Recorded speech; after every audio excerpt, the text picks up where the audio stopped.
Remember a few videos ago how I said my empathy for Grant Amato was running on fumes? Well, now my sympathy meter is going down as well. As Grant gets into his cover story, he's already established the caricatures of his anime, and now he's ready to lay out the cover story and imply what happened. He can't come out and just say what he wants them to think happened because he wasn't supposed to be there. So he's kind of laying it out on the table and kind of nudging it towards the detectives. Dad would make me feel bad. Mom was always about me. Cody would always take care of it for me. And as it goes on, we'll find out that the detectives just pretty much go, tell me more, Grant. So the story that Grant is trying to portray happened at the time of the murders begins when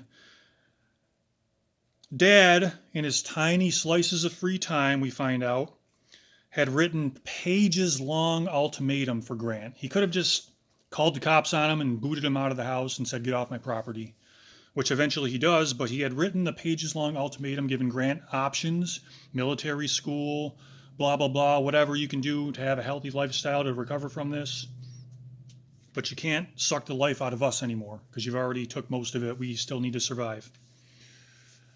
And Grant says how he violated that deal by speaking to Sylvie. And according to Grant, on that final day that he was at home before he was kicked out, Dad said, if you ever come on this property again, I'll kill you. And if that is true, he would be justified in doing so. But Dad followed, in Grant's story, Dad follows Grant around for hours as Grant picks his stuff up, trying to make sure Grant doesn't steal anything else or wiggle his way into anything else before he leaves. And eventually Grant is out the door at the behest of his father for violating the ultimatum that Chad painstakingly rendered for Grant's benefit, which was more than he deserved at that point. So Grant is now on his own, right? Well, next, now that Grant's out of the house and he's kind of wandering around in his little car, doesn't know where to go, it's his first time on his own, Cody, allegedly, meets Grant on an isolated roadside for an update on the situation about being kicked out. And Grant's summation of Cody's involvement in this story is, like always, Cody says, I'll take care of it for you. Don't worry, Grant, I'll take care of it for you. And he leaves Grant there on the roadside, and Cody goes home to take care of it. No mention about how Grant, no mention from Grant about Cody's group of friends and how much he meant to them. No mention about how when Cody died, it was as if a piece of the hospital died with him, is what his coworker said, because that's how much Cody meant to everyone in his life. To Grant, Cody was just the big brother who always took care of everything for him. And that's what he's doing here to his dying day in Grant's story, just like always. And Margaret, Grant's mom, allegedly undermined Dad and Cody by helping Grant stay in touch with Sylvie. So here is the anime that Grant is implying with all these details that he's setting up. Violent, angry, abusive dad murders mom for helping Grant. And then Cody comes home and murders dad for killing mom. And because he can't live without Grant, he kills himself.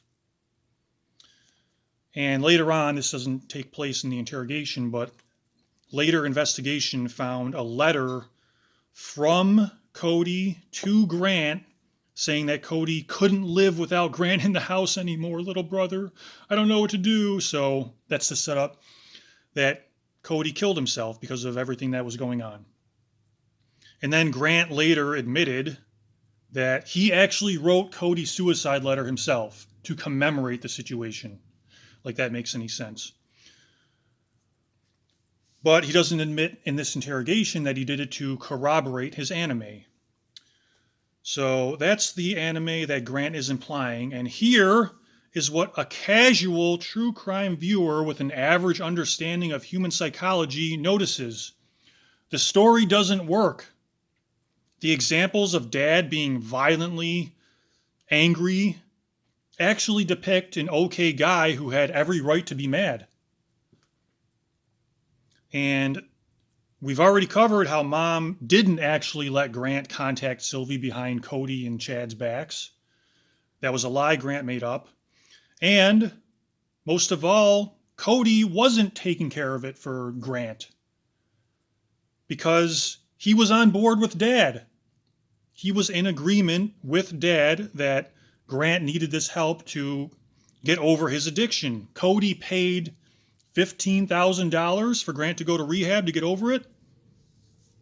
So none of it works if you look at the details. This might work in an anime where the ditzy girl with the disproportionate body that would snap in half at a breeze, and the beef jerky ripped guy who would be unusually calm in an apocalypse or explode with violent anger because a fly buzzed in front of his nose. In that kind of an anime universe, the story would work. But in reality, when you actually peer into the minds of these people based on what happened in their lives, this doesn't work. That Dad would, "Get out of my house! Margaret, how dare you!" And then Cody comes home, "Dad, you're not going to push us around anymore. You shouldn't have done that to Mom. You shouldn't have done it to Grant. I can't live without you, little brother." That's ridiculous. It makes no sense. None of that makes sense. But in Grant's mind, this was a brilliant plot. A brilliant plot. They all take each other out and no one's left to tell the truth. Because what really happened was Grant murdered Margaret before anyone else was home. He murdered her at her desk. We'll get into more of this probably later when the details come up. Murdered Dad as soon as Dad got home, and then murdered Cody as soon as Cody got home. And in his mind, he's been working this out in his mind, but obviously he can't pass it by a beta reader to fill in any plot holes for him. So in his mind, this was all brilliant, that they would all take each other out and he'd be the only one left and he wouldn't be in the house when it happened. But of course, Anderson and Malteri have asked enough questions in the boring section of the interrogation to where we know enough about Grant's family that they wouldn't behave this way. And they also found enough evidence later on through their investigations after the interrogation to fill in the blanks, that none of this would have happened this way. But Grant can't actually say that story that I just kind of acted out. He has to imply all of it because he wasn't supposed to be there. He's just nudging that across the table, hoping they take the bite. And they just fold their arms and keep asking him questions. And in proving his distance from the scene of the crime, we get maybe the greatest of all examples that this guy is just lost in the cloud. Grant says how after he was kicked out and then Cody met him on the roadside, said he would take care of it, and Grant couldn't just drive around all night, so he spent the night I think he slept in his car the first night, went to an interview the next day. All this will come up later. And then he stayed in a hotel the following night. And Anderson asks, "Did you call home when you spent that night in the hotel?" And Grant's excuse that he came up in his brilliant plot in his own mind was, "Well, my phone had no service, so I couldn't call home." And was it even a microsecond before Anderson, who was old enough to remember a time before social media and everyone having a smartphone and everything being on the internet, is it even a microsecond before he asks, or before he says, "There's a phone in the hotel room"? And this embarrasses Grant because he realizes it's something he didn't think of in all of his plotting. And he kind of laughs and smirks and is like, "Oh yeah, I didn't even think of that." So that is kind of funny. But it also shows that it's just the delusional state of mind he's in coming up with this cover story. And if that wasn't enough, we get maybe the single most offensive insult that a suspect can possibly say to an interrogator. And I can't even think of a stinkier handful of feces for Grant Amato to shove in their faces? Can you leave it in the comments if you can think of it? I think it would be less enraging to call Anderson's wife a whore, less enraging to accuse Eva Marie Malteri of sleeping her way into the department, or even to claim he molested their kids. Those are all bad, but none of them mocks the detective's very reason to exist, nor devalues them in front of all their colleagues, all of their supervisors, and the public, because this is all being recorded, and if it goes to trial, it's going to be released. So what Grant says is, as he's describing, they're going over again. Like I said, the detectives just folded their arms and kept asking questions, and they go back into what happened as Grant was leaving, because they're like, your dad followed you around for 3 hours while you were packing up. Why did it take so long? And he's trying to fill in more details, and he explains how dad came home from his long, stressful day of work and said, you know why we're having this conversation? And the way he sums up this confrontation between Chad and Grant is, Grant says, he gave me a chance to be truthful, and I, of course, did what I always did and didn't admit to it. Now, I'm going to break that down. In an interrogation room, to look at a detective square in the eye and say, I never admit to guilt and I never will.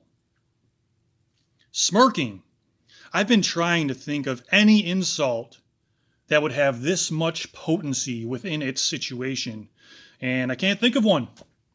I'll just read what I wrote here. Go into the hospital ward for paraplegics and brag about running or the dancing you're going to do that night? No, that's not as bad. Go into a diabetes clinic and eat chocolate cake and just describe how savory it is to all the people who can't have it? Not quite. Those are all bad and makes the person look horrible, but they don't equal the vicious dismantling of the livelihoods of the audience, like what Grant said to the detectives here. He's truly lost in the cloud. He gave me a chance to be truthful, and I, of course, did what I always did and didn't admit to it. To the detectives trying to solve the crime that he committed, I never admit to anything, and I never will. Now, I think that the only reason they didn't blow up right away like an anime character in the type of universe Grant is creating and just immediately start firing is because I think anger and agitation can only seep into your mind so many units of agitation per time, per second. So we can see that a change overcomes Anderson and Malteri from this point on. They've already been kind of transitioning from friendly, simple questions to scrutinizing the story, but we're going to see the effect it has long term as this implication of this insult seeps further and further into their minds, one drop at a time, because they somehow stay the course and keep him talking. And part of that is just because that's what they're trained to do. The detectives are trained to put up with hours upon hours of deception from a guilty suspect and still pretend to be their friend and not blow up at him, when the power of a lie is that one lie can ruin a relationship, it can ruin a life, it can cost you your job, and they put up with it for hours from someone who's trying to get away with a crime that can lock them away forever. And their job depends on how well they perform under these conditions. So there's the steady drip nature of insults seeping into the brain, and also their ability to withstand deception, which is how they somehow get past this. But I do think that that specific line haunts them to this day, that Grant is guilty, and they found out more and more that he is guilty, and he has never admitted to it. So instead of just pulling out their guns or even beating him with chairs, they double down on their scrutiny of Grant's stories, and they start questioning the minutia even further. What time did you leave? When's the last time you saw her? Where on the street did you meet Cody? They're digging into everything. And in this course, we get further views into the way that Grant views the world, but getting long here, so we'll have to cut it off there, and I'll see you in part 11.